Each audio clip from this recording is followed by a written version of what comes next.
নমস্কার বন্ধুরা, আশা করি সবাই ভালো আছেন। শুভ সন্ধ্যা। সন্ধ্যাবেলায় আমি আমার মায়ের জন্য একটু দুধ চা বানাচ্ছি। আশা করি আপনাদের সবার ভালো লাগবে রেসিপিটা। মা, দেখাও তো কেমন করে আমি দুধ চাটা বানাই।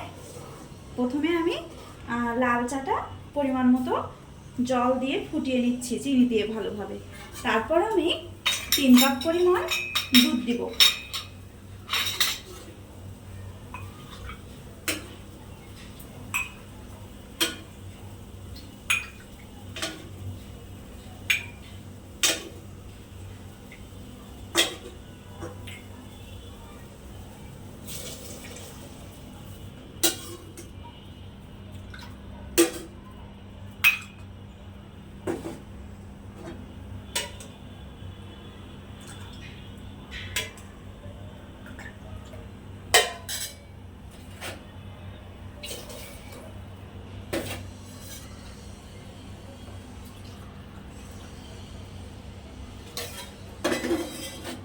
3 কাপ পরিমাণ দুধ দিয়ে আরেকটু ভালোভাবে নাড়িয়ে নেব।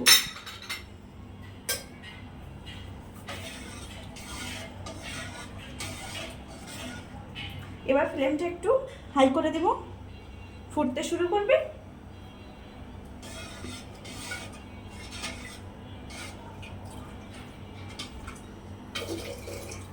দোকানের মতো পারফেক্ট চা বানাতে হলে দোকানিদের দেখেছি, চার দোকানিদের সবসময় এভাবে অনেকক্ষণ ধরে দুধ দিয়ে চাটা নাড়াচাড়া করে, এবং আমিও তাই করব, কারণ আমি চাই আমার মায়ের জন্য অনেক সুন্দর টেস্টি একটি সন্ধ্যাবেলার চায়ের রেসিপি শেয়ার করতে।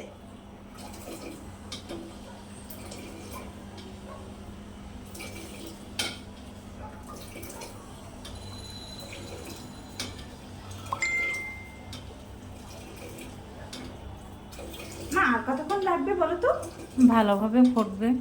ও আচ্ছা, তাহলে আমরা ফোটা পর্যন্ত অপেক্ষা করি।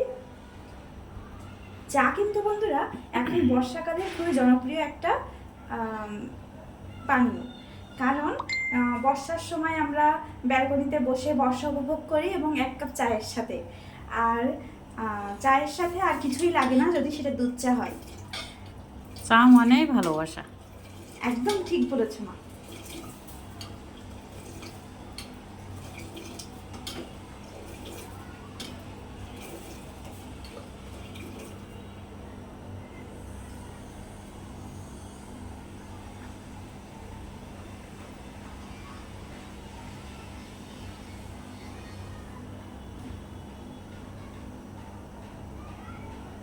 জানেন বন্ধুরা, আমার মা কিন্তু প্রতি সন্ধ্যাবেলায় আমাদের জন্য চা বানায়, এবং মায়ের হাতের চাটা খুবই স্পেশাল হয়।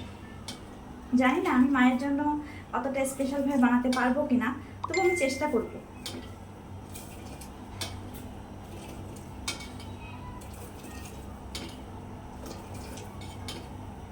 মা, গন্ধটা কেমন বেরিয়েছে বলো তো?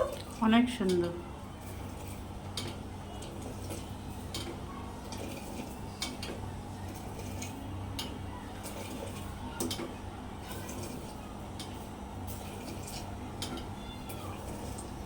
মা, এবার কি হয়ে গেছে বলো তো?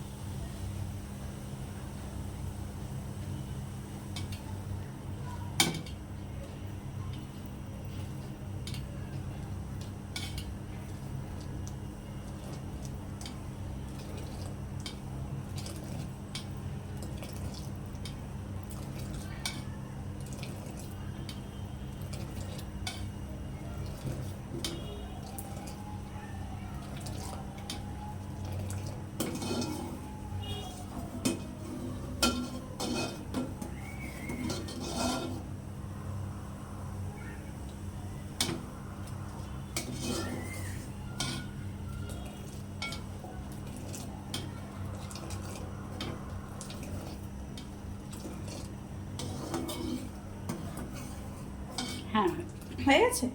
গেছে। তাহলে আমি এবার চুলাটা বন্ধ করে দিলাম এবং চাটা এবার আমি ছেঁকে নেব।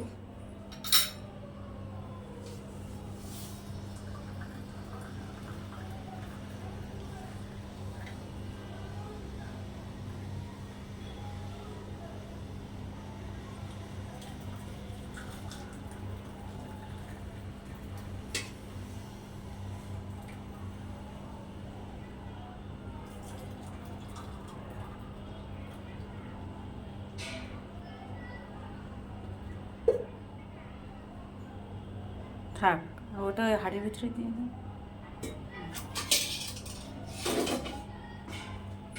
চলুন বন্ধুরা, মা মশলাটা কি দিয়ে দেবো এই হ্যাঁ হ্যাঁ হ্যাঁ। একটু করে স্পেশাল মশলা দিয়ে দিচ্ছি স্বাদের জন্য। এটা হচ্ছে মশলা চা, স্পেশাল ভাবে বানাচ্ছি না মায়ের জন্য। নমস্কার বন্ধুরা, শুভ সন্ধ্যা। আজ আমি আমার মায়ের সাথে আপনাদেরকে পরিচয় করিয়ে দেব। আমার মায়ের জন্য আমি আজ সন্ধ্যায় একটু দুধ চা বানিয়েছি। এই যে আমার মা, ইনি আমার মা। নমস্কার।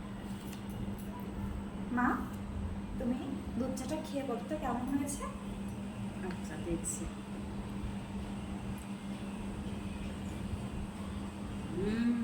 অনেক সুন্দর হয়েছে। তুমি সুখে থাকো মা, ভালো থাকো। ঈশ্বর তোমার মনের আশা পূর্ণ করো।